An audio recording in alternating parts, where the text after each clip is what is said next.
N'hésitez pas, on est là pour vous. N'est-ce pas, Nicolas? Oui, je suis là pour vous. Vous êtes en forme. Et aussi en Oui. privé. Et j'ai une petite anecdote à raconter par rapport à l'au-delà. D'accord. Il y a une personne qui est venue me voir, donc je ne vais pas parler que j'allais le raconter à l'antenne, donc je ne vais pas citer son prénom parce que peut-être elle veut rester dans la discrétion. Elle est venue me voir donc la semaine passée et donc on commence à discuter, etc. Je fais ses cartes, tout ce qui s'ensuit. Et puis, à un moment donné, c'était plus fort que moi. Elle me parlait de quelque chose, mais je ne l'entendais même plus parce qu'il y avait un monsieur à côté d'elle. Je lui dis, il y a un monsieur, il est coiffé comme ça, et je dis, il a des espèces de gants, et je dis, on dirait qu'il a du sang sur ses mains. Et en fait, cette dame a perdu son premier mari, qui était chirurgien, donc forcément, il avait des gants, il avait du sang sur les mains, c'était logique, et donc j'avais l'image de ce monsieur qui était là, et or qu'elle n'en avait même pas parlé. C'est moi qui ai eu cette vision. Et je voyais vraiment cette personne avec des gants donc, en plastique, mais de docteur. Donc, et il avait une coiffure un peu particulière. Et je lui ai dit, là, ses cheveux comme ça, comme ça. Elle me dit, oui, effectivement. Elle dit, il était un peu poivre et sel. Elle dit, mais c'était bizarre. Il avait comme des mèches blanches, mais naturelles. Et donc, vraiment, ben, je lui ai décrit cette personne. Et elle me dit, mais ça, c'était mon premier mari. Et elle dit, ça remonte à plus de 20 ans. Mais voilà, il est décédé, il avait plus de 20 ans, mais il était là à côté d'elle. Et vous ressentiez sa présence. Tout à fait, voilà. mais elle me parlait, mais j'arrivais plus à l'écouter. Alors à un moment donné, j'écoutais madame, laissez-moi une minute que je vous écrive ce que je vois, parce que je ne sais plus faire les cartes ni rien, parce que je vois cette entité. Et donc j'ai décrit cette entité. Cette entité avait un message, il avait un défaut de prononciation, et je lui ai dit, écoutez, je comprends même mal ce qu'il dit, parce que j'ai l'impression qu'il prononce mal. Elle dit, oui, il avait un cheveu sur la langue. Donc toutes ces choses-là, je ne pouvais pas les inventer, et cette personne, en plus, ne m'avait même pas parlé de cet homme, c'est surprenant, ce défunt. Donc elle était très, très impressionnée.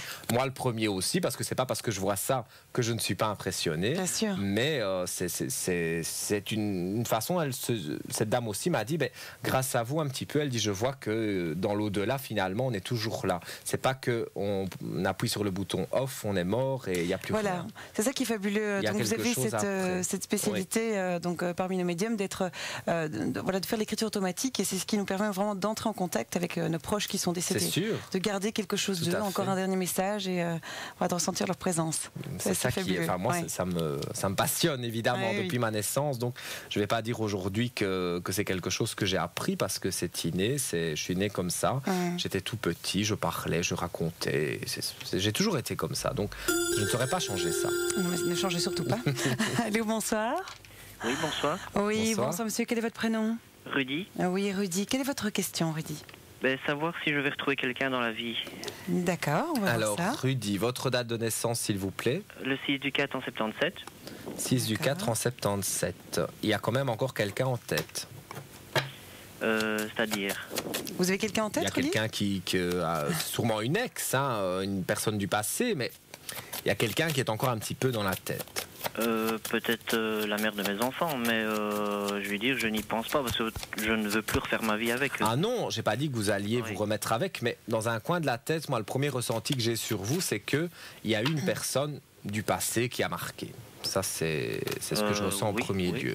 Bon, il y a quand même, justement, sur les épreuves difficiles du passé, la paix qui est là, parce que, vous le dites vous-même, vous n'avez pas envie de ressasser le passé, et c'est pas une mauvaise chose. En tout cas, pour vous, sur la question de départ, comme c'est vais-je rencontrer quelqu'un, vous vous mettez en équilibre avec vous-même, une réussite est là, de nouvelles portes ouvertes après des périodes de sacrifice, après des périodes d'erreur. Donc, il y aura peut-être une ou deux petites relations sans lendemain, parce qu'il y a quand même les tentations qui sont là, mais vous avez quand même des bénédictions sur l'amour et une renaissance en amour après avoir eu donc des malheurs, des déceptions. Donc une ou deux petites relations peut-être sans lendemain, mais moi je dirais que début de l'année prochaine, janvier voire début février, vous allez vraiment repartir avec une nouvelle personne que vous allez toute nouvelle que vous allez rencontrer et qui pour moi va vraiment vous apporter quelque chose de positif et avec qui vous pourrez vous dire voilà, maintenant je vais de l'avant et je peux essayer de refonder quelque chose. Oui, c'est ce que je compte, c'est ce que j'envisage. Les cartes le confirment. Mais voilà, vos vœux vont être exaucés, voilà Rudy, c'est plutôt une bonne nouvelle pour vous. Bonne soirée. On vous souhaite beaucoup de bonheur en tout cas, puis merci pour votre appel. Belle soirée, au revoir Rudy. Au revoir également. Voilà, on a également une ligne privée au 0904 20